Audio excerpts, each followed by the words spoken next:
अस्सलाम वालेकुम। जब भी हम कोई कारोबार शुरू करने लगते हैं तो हमारी कोशिश ये होती है कि हम कोई यूनिक किस्म का काम शुरू करें या कोई ऐसा काम करें जिसको करने वाले बहुत सारे लोग मौजूद नहीं हैं। लेकिन अगर कोई ऐसा काम है जिसकी दुकानें पहले ही मार्केट में बहुत सी मौजूद हैं या उसको करने वाले पहले ही बहुत सारे लोग मौजूद हैं, तो हमारी कोशिश ये होती है कि हम उससे अवॉइड करते हैं।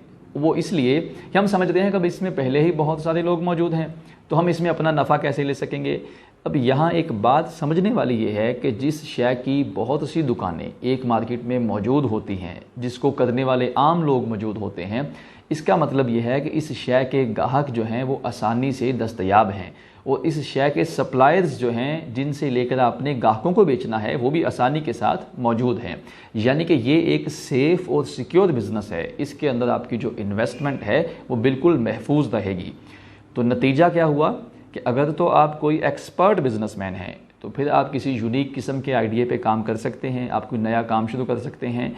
लेकिन अगर आप कोई नया काम करने वाले हैं या अगर आप इतने ज़्यादा एक्सपर्ट नहीं हैं बिज़नेस में, तो आप वही काम कीजिए जो पहले ही बहुत सारे लोग उसको करने वाले मौजूद हैं, जिसकी दुकानें पहले ही मौजूद हैं।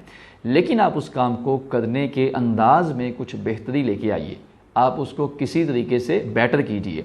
अगर आप कीमत में कुछ बेहतरी कर सकते हैं तो आप वो कीजिए, अगर आप उसकी क्वालिटी में कुछ बेटर कर सकते हैं तो वो कीजिए, अगर आप उसकी सर्विसेज में कुछ बेहतर कर सकते हैं तो वो कीजिए। अल्लाह ताला से दुआ है कि हमारे कारोबार में बरकत अता फरमाए। आमीन।